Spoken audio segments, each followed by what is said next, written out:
He remained in touch with the Come nation. when we shall redeem our place, not only for in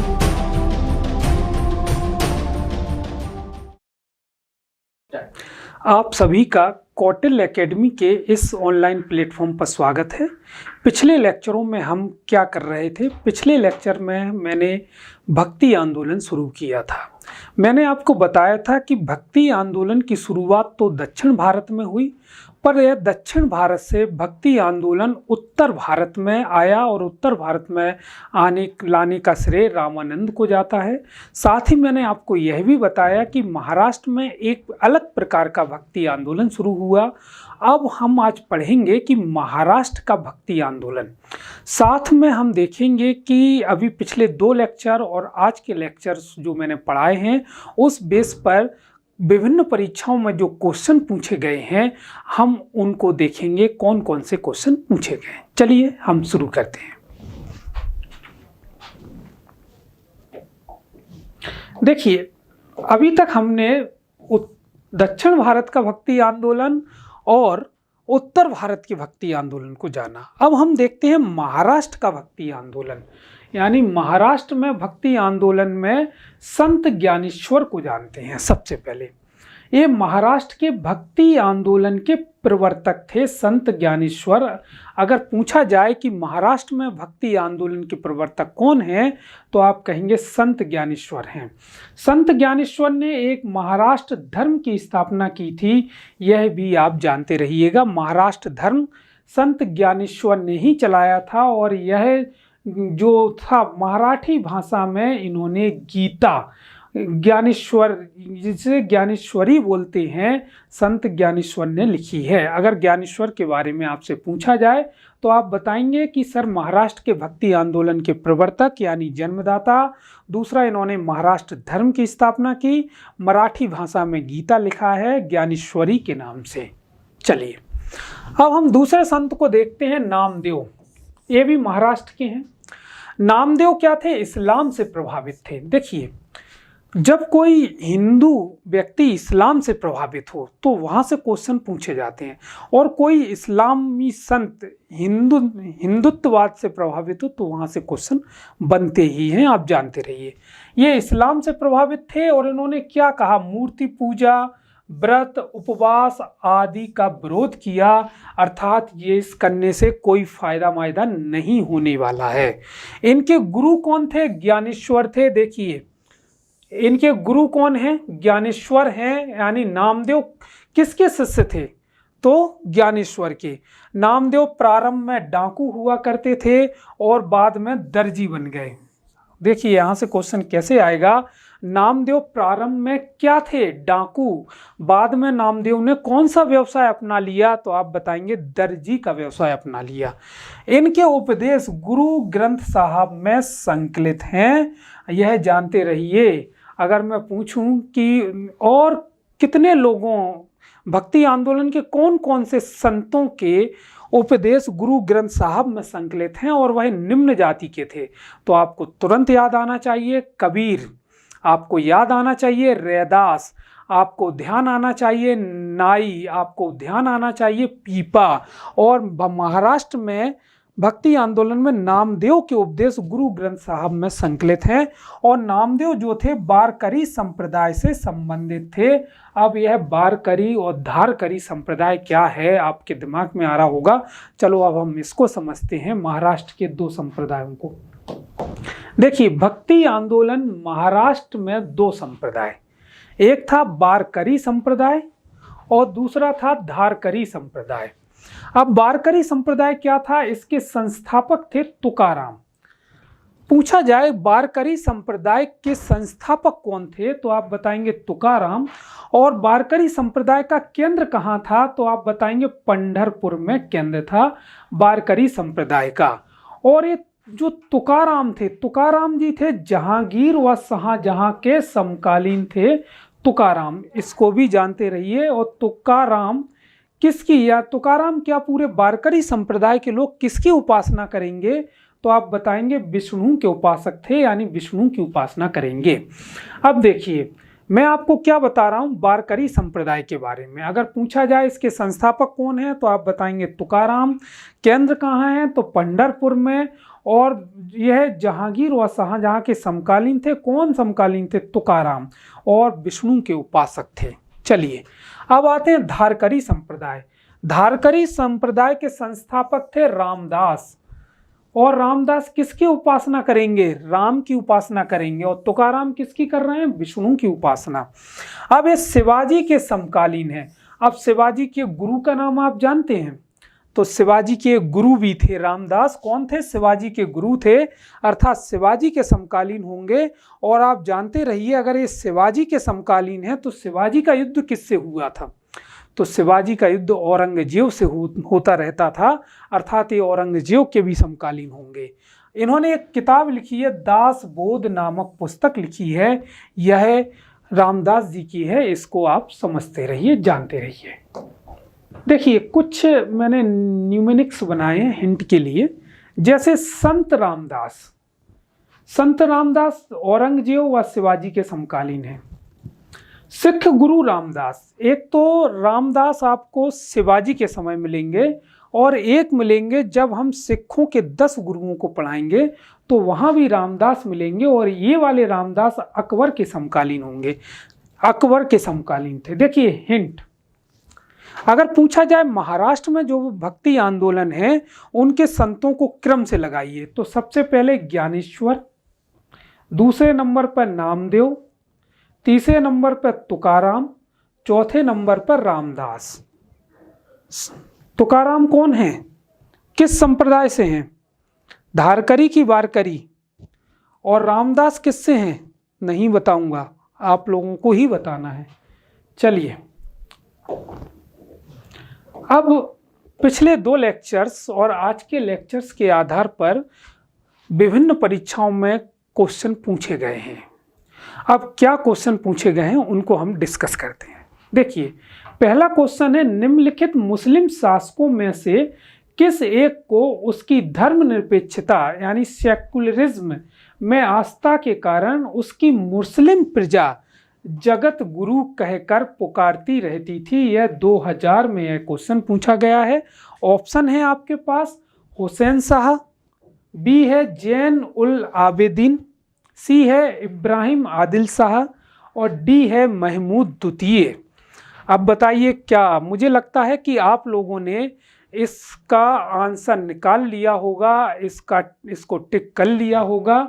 तो एक और जगत गुरु तो कहती थी, अबला बाबा भी कहती थी इनको, और निर्धनों का मित्र भी कहती थी। शायद अब आप लोगों को ध्यान आ रहा होगा, आपको ध्यान आ रहा होगा बीजापुर के, क्या ध्यान आ रहा है? नहीं बताऊंगा, आंसर इब्राहिम आदिल शाह है। चलिए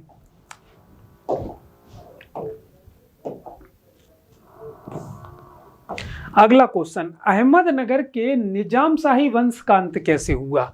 यह क्वेश्चन 2004 में पूछा गया है। ऑप्शन है आपके पास, ए अहमदनगर को मुगल साम्राज्य में मिलाकर हुसैन शाह को आजीवन कारावास दिया गया, बी मुगल सेना ने दौलताबाद किला ध्वस्त कर दिया और अहमदनगर के निजाम उल मुल्क की हत्या कर दी, सी फतेह खान ने निजाम उल मुल्क की राजगद्दी छीन ली, डी 1631 में मुगलों के साथ युद्ध में मलिक अंबर पराजित हुआ और संपूर्ण राज परिवार मुगल सेना द्वारा मार दिया गया। क्या आंसर होगा? अब आप कहोगे सर आपने पढ़ा ही नहीं है। तो देखिए जब भी इस तरह का क्वेश्चन पूछा जाए, मैंने आपको क्या बताया था कि बहमनी राज्य 5 टुकड़ों में विभाजित हो गया। बीजापुर, गोलकुंडा, बाराद, बीदर, ये इस तरह का मैंने आपको अहमदनगर वगैरह बताया था। इन सबको 5 राज्यों को मुगलों में मिला लिया गया और समय समय पर किसी ने, अकबर ने मिलाया, किसी जहांगीर ने मिलाया, शाहजहां ने मिलाया, औरंगजेब ने मिलाया। जब हम मुगलों को पढ़ेंगे तब इनको समझेंगे। अगर इस तरह का क्वेश्चन आ जाए कि भाई निजामशाही वंश का अंत कैसे हो गया? तो सबसे पहले आप ध्यान रखिए, ऑप्शन ढूंढिए, मुगल साम्राज्य में मिला लिया गया, इस तरह का कुछ ऑप्शन देखिए। तो मुगल साम्राज्य में मिलाकर देखो, मुगल ये आ रहा है पहले ही ऑप्शन में, और मुगल सेना दौलताबाद किला ध्वस्त कर दिया, निजामुल ये नहीं है, मुगलों में मिला लिया, अर्थात ये ऑप्शन है। कॉमन सेंस से भी आपको कुछ आंसर देना है। चलिए,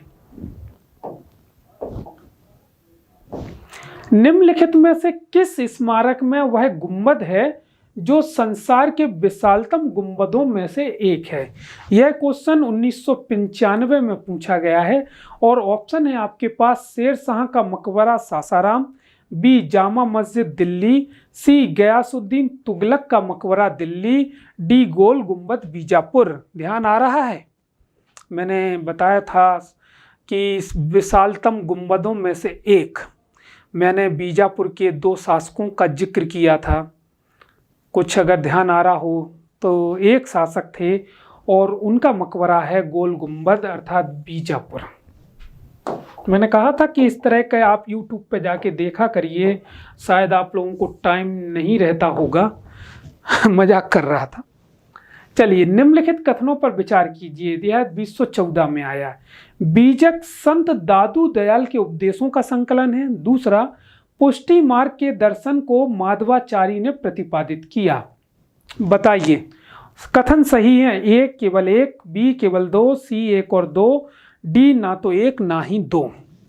अब मामला फंस गया। बीजक दादू दयाल के उपदेशों का संकलन है कि कबीर के उपदेशों का संकलन है? दादू दयाल शिष्य थे कबीर के, तो यह तो गलत हो गया। पुष्टि मार्ग के दर्शन को माधवाचार्य ने प्रतिपादित किया। पुष्टि मार्ग किसने प्रतिपादित किया? माधवाचार्य का तो दैत्यवाद था। मैंने बताया था ना, आदैत्यवाद, फिर विशिष्टादैत्यवाद, फिर दैत्यवाद, फिर दैतादैत्यवाद, फिर विशिष्ट आदैत्यवाद क्रम है। तो ना तो यह सही है, अर्थात डी ऑप्शन सही है। चलिए,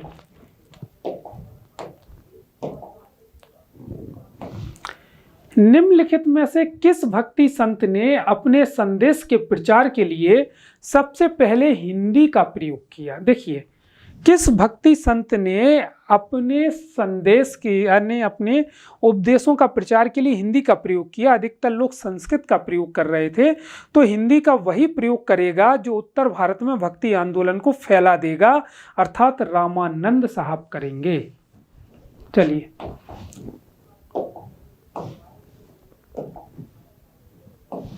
देखिए, निम्नलिखित में से कौन एक सही कालानुक्रम है? यह क्वेश्चन 2004 में पूछा गया है। ए शंकराचार्य रामानुज चैतन्य, बी रामानुज चैतन्य शंकराचार्य, सी रामानुज शंकराचार्य चैतन्य, डी शंकराचार्य चैतन्य रामानुज। देखिए, अब इसमें बताइए, ये भक्ति संत हैं, बेसिकली ज़्यादा दक्षिण भारत से हैं। मैंने सबसे पहले किसको पढ़ाया था, उसके बाद किसको पढ़ाया था, उसके बाद किसको पढ़ाया था, वह आपको समझना है। सबसे पहले मैंने शंकराचार्य को पढ़ाया था, उसके बाद ये रामानुज चैतन्य। अगर ये तो ये ऑप्शन है, अगर मान लीजिए दूसरा ऑप्शन आ जाता तो जानते रहिए, अर्थात इसको पहले ये टिक कर दीजिए। अगर कोई दूसरे ऑप्शन आ जाए तो क्या करना है, इसको आपको समझना होगा। देखिए, यहाँ पर सूची 1 और सूची 2 का मिलान कीजिए। यह 2001 में क्वेश्चन आया है। सूची फर्स्ट में भक्ति संत दिए हैं, सूची सेकंड में उनका व्यवसाय दिया है। ए में है नामदेव, कबीर, रैदास, डी में सेना। सूची 2 में है फर्स्ट में नाई, तीसरे में जुल्हा, तीसरे में दर्जी, चौथे में मोची। ऑप्शन आपके पास जोड़ी लगाने के लिए दिए हैं, तो आप लगाइए जोड़ी। मुझे लगता है आपने ऑप्शन निकाल लिया होगा। चलो, मैं आपकी कुछ मदद कर देता हूँ, इसको इससे मिला देता हूँ। अब ए का थर्ड कहाँ है? जैसे ए का 2 है तो ये गलत हो जाएगा, ए का 2 ये है, ये गलत हो जाएगा। अब 2 ऑप्शन बचे हैं आपके पास। चलो, कुछ और मदद करता हूँ, कबीर को इससे मिला देता हूँ। तो भाई बी का 2 आ गया। अब यहाँ बी का थर्ड, ये तो पहले ही चला गया। अब यहाँ बी का 2 है, ये भी ठीक है, यहाँ भी बी का 2 है। मतलब अब ऑप्शन नहीं निकल रहा है तो अब तीसरे को लेना पड़ेगा। रैदास को मैं इनसे मिला देता हूँ, मोची से, तो सी का 1 है, तो सी का 1 नाई है, यानी ये गलत, मतलब ये ऑप्शन ठीक हो गया। चौथा तो नाई अपने आप मिल ही जाएंगे, तो यानी संतों का व्यवसाय दिया है, जानते रहिएगा। आंसर बी हो जाएगा।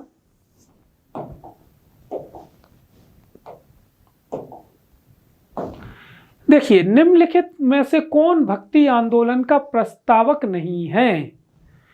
यह 2010 में पूछा गया है। ऑप्शन है नागार्जुन, बी तुकाराम, सी त्यागराज, डी वल्लभाचारी। बताइए कौन प्रस्तावक नहीं है? प्रस्तावक से मतलब ये है किसका योगदान नहीं है, और सरल कर दिया। तो भैया आपके दिमाग में पता नहीं क्या आ रहा होगा, हो सकता है त्यागराज आ रहा हो सकता है वल्लभाचारी। आपने प्राचीन भारत में, जब हम बौद्ध धर्म को, मैंने तो नहीं पढ़ाया प्राचीन भारत, सर ने पढ़ाया होगा, तो जब हम बौद्ध धर्म को डिस्कस कर रहे थे तो बौद्ध धर्म को डिस्कस करने में हमने नागार्जुन को पढ़ा था। तो नागार्जुन किस धर्म से संबंधित है? बौद्ध धर्म से संबंधित है, जानते रहिए। तुकाराम, तुकाराम, त्यागराज, ये सब भक्ति आंदोलन के संत हैं, अर्थात ये आंसर ये होगा।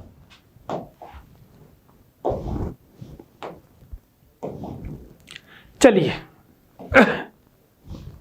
सूची फर्स्ट और सूची सेकंड का मिलान कीजिए। सूची फर्स्ट में जो बीजापुर 5 भागों में टूट गया, वहां पर जो वंश था उसकी बात है। सूची सेकंड में उनके राज्यों की बात है, जैसे आदिल शाही, कुतुब शाही, निजाम शाही, सरकी शाही। ये है अहमदनगर, बीजापुर, गोलकुंडा, जौनपुर। अब एक हिंट मैं दे देता हूं, बाकी आप लोगों को करना है। आपने पढ़ा होगा सरकी शाही तो जौनपुर में था और इसका बीजापुर से कोई कनेक्शन नहीं है, यानी बहमनी राज्यों से कनेक्शन नहीं है।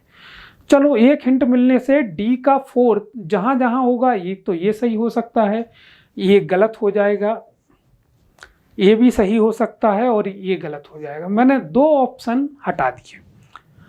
अब आपको निकालना है उत्तर, बताइए। 2 ऑप्शन हट गए हैं, अब आप सोचिए।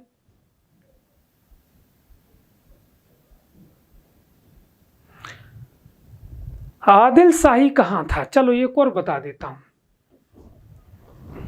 तो ये ऑप्शन भी हट गया, देखा, ये ऑप्शन आ गया। मतलब आदिल शाही था बीजापुर में, कुतुब शाही था गोलकुंडा में, और निजाम शाही था अहमदनगर में, और सरकी शाही तो था। तो कितना इजी क्वेश्चन पूछ रहे हैं।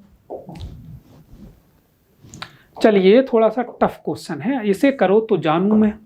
सूची फर्स्ट सूची सेकंड से मिलाप करना है। एक तरफ है भक्ति संत, उनके सिद्धांत हैं वल्लभाचारी, रामानुज, माधवाचारी, शंकराचार्य। यहाँ पे पूरा नहीं लिखा है, शंकराचार्य है। शंकराचार्य का सिद्धांत को हमने बहुत विस्तार से पढ़ा है। शंकराचार्य का सिद्धांत क्या है? आदित्यवाद। रामानुजाचार्य का क्या है? विशिष्टाद्वैतवाद। माधवाचार्य का क्या है? द्वैतवाद। और वल्लभाचार्य का क्या है? पुष्टि मार्ग। हो गया ना? अब देख लीजिए, काय में दिए हैं, ए का 2 मतलब ये गलत, ए गलत, बी का 3, सी का 1 और डी का 4 मतलब ये सही। चलिए देखिए, निम्नलिखित कथनों में से गलत कथन की पहचान करिए। बहमनी राज्य की स्थापना 1347 में हुई। विजयनगर राज्य की स्थापना 1336 में हुई। बहमनी राज्य का संस्थापक अलाउद्दीन हसन शाह। कश्मीर के अकबर के रूप में मोहम्मद शाह विख्यात थे। बताइए, कूट ए केवल 1 2 3, बी केवल 2 3, सी केवल 4, डी 1 2 3 4। बताइए क्या सही है? मुझे लगता है क्वेश्चन का आंसर निकल गया होगा। यदि नहीं निकाल पाते हैं आप तो मेरे लेक्चरों को फिर से आपको सुनना होगा, समझना होगा। चलिए मैं कुछ मदद करता हूँ। बहमनी, मैंने आपको बताया था कि मोहम्मद बिन तुगलक के काल में 2 राज्यों ने स्वतंत्रता की घोषणा की थी, एक था विजयनगर और एक था बहमनी। बहमनी की स्थापना हसन गंगू द्वारा 1347 में की गई थी, ये सही है। विजयनगर की स्थापना 1336 में की गई थी हरिहर और बुक्का द्वारा। बहमनी राज्य का संस्थापक अलाउद्दीन हसन शाह है या इसका दूसरा नाम हसन गंगू था? जानते रहिए, ये भी सही है। कश्मीर के अकबर के रूप में मोहम्मद शाह को नहीं जाना जाता है, जैनुल आवादीन को जाना जाता है। जैनुल आवादीन, अच्छी तरह से हमने इनका विस्तार से पढ़ा है। तो चौथा क्वेश्चन गलत है, मतलब और पूछा जा रहा है गलत कथन, तो गलत है 4 में और 4 है सी में। तो जानते रहिए और मुझे उम्मीद है कि आप लोगों ने कर लिए होंगे। देखिए, एक मैंने स्लाइड बनाई है कौन किसके समकालीन है। आप लोग चूँकि थोड़ा सा कन्फ्यूज़न होता है तो मैंने एक बना दी। कबीर समकालीन है सिकंदर लोदी के, तुलसीदास समकालीन है अकबर के, गुरु नानक समकालीन है कबीर इब्राहिम लोदी, और बाबर के मीराबाई समकालीन है तुलसीदास की। जानते रहिए।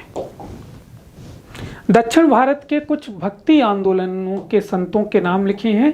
जैसे आ जाए कौन, जैसे सबसे पहले दक्षिण भारत में भक्ति आंदोलन के प्रवर्तक ज्ञानेश्वर, ज्ञानेश्वर के शिष्य नामदेव, और फिर तुकाराम। तुकाराम का संबंध किससे है? वारकरी की धारकरी। और फिर रामदास। ये जानते रहिए। नामदेव किससे थे? इस्लाम से प्रभावित। एकेश्वरवाद और समानता मैंने बताई इस्लाम की विशेषताएं वो ही है।